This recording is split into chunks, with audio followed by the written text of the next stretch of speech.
Hi everyone. Today is November 23rd. Well, if this video is included in the 22nd Saturday email, then it's the 22nd as the time of the recording. I'm going to let you know, as you probably received an email together with this video, tomorrow at the RKLA, we have a yard sale and the fall festival annual event. So because of that, we won't have a Sunday service. But for folks on email, folks on Zoom, folks who are not close to LA geographically, I thought of connecting with you, including everyone who's on this email, and share what I've been thinking about the one of the fundamental practices of Richa Koseka members. If you are a member, you know this. If you're new to Richa Koseka or interested in spirituality or Buddhist practice, or if you join my sound bath meditation session, you know what we do is include chanting, right? Especially using this audible prayer. You chant during service, but also if you become a member, you're encouraged to do this at home to put your spiritual morning and evening routine into your everyday life to enrich your spiritual life. The chanting typically goes like this. Namu myoho renge kyo. Just chanting that calms your heart. You feel?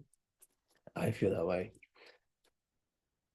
So, Buddhist chanting is a way of aligning your feeling, thinking, and doing. Feeling. When you chant, you normally hit the bell, and you can put this one on my Buddhist center. Hearing that bell aligns your mind through your ear, and chanting aligns your body because you feel a vibration. Namu myo. You can be yourself. You can chant, feel the vibration of your own. And chanting Namu myo renge kyo means to take refuge in the true truth about who you are. We believe, based on the scripture called the Lotus Sutra, your nature is a caring heart, or Buddha nature, we call it according to the Buddhist language, but caring heart. That's the nature of all life. When we feel cold, we desire warmth. When something is uncomfortable, we desire comfort. What does that come from? We don't know. And that's the answer. That's the inconceivable, wondrous aspect of the innermost nature of all of our lives. That's what it is.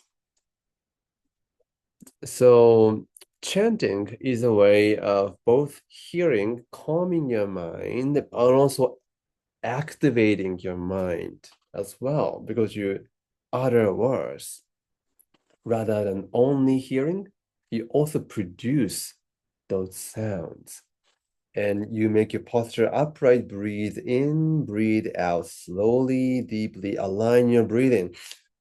So it aligns your doing. And that puts you in a mode of inviting good thoughts. Thoughts come from the text of the sutra that you chant. And the chanting words, for instance, if you open page 99, that's the first page of the chapter 16. Chants like this. If you have Kyoten, our scripture, you can chant alone. Like the Buddha says in this chapter, as you chant, since I became Buddha, countless hundreds of thousands of millions of immeasurable numbers of kalpas have passed. So this evokes, the life of the nature of the Buddha, which goes beyond the physical restriction of the nature of the Buddha, is innumerable. That opens up particular thoughts, right? Boundlessness, unlimitedness of nature of compassion that the Buddha embodies, that you embody, and so on. So it aligns feeling, thinking, and doing That's the powerful practice of sutra recitation at home in the morning and in the night.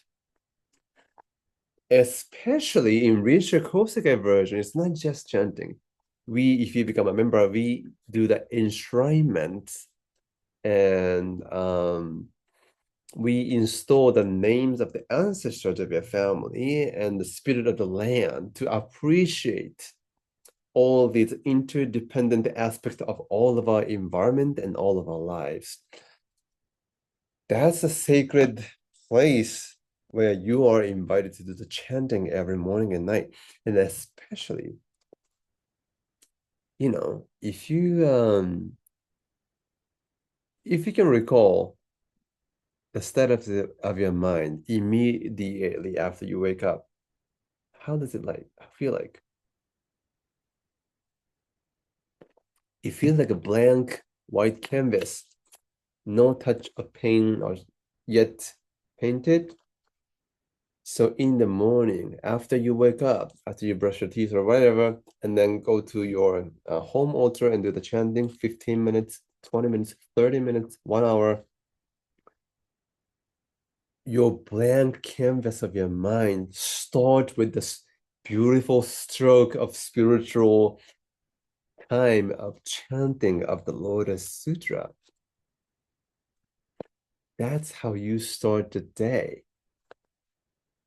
Everything is based on what you've done in the morning. And then in the night, before you end the day, you end the day by chanting for reflection and gratitude. Wow, that was a very busy day, but I was able to survive. To that extent, I'm grateful for that. I'm able to finalize and close the day. And thank you. Put that in my heart. Everyone around me, even though that includes people whom I don't like about, but they're part of my learning. So let me go to bed now. That's how you close the mind of the day. This is a very powerful, amazing practice. If you are interested in Buddhist spiritual practice, if you can practice this intensely every day, 3 months, and then your life will change.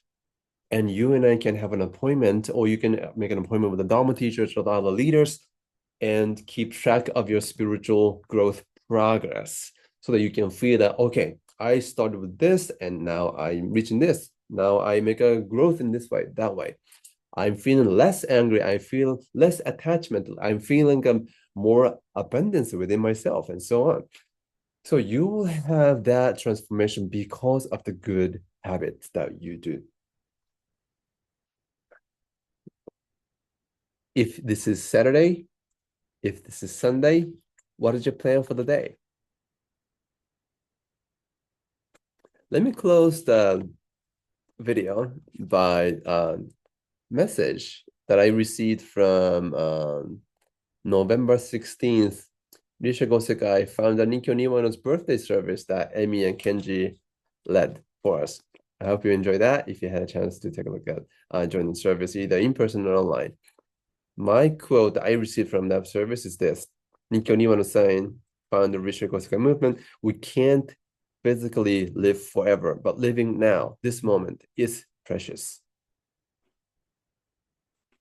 How does that sound to you? Let me know in comments. Let's talk.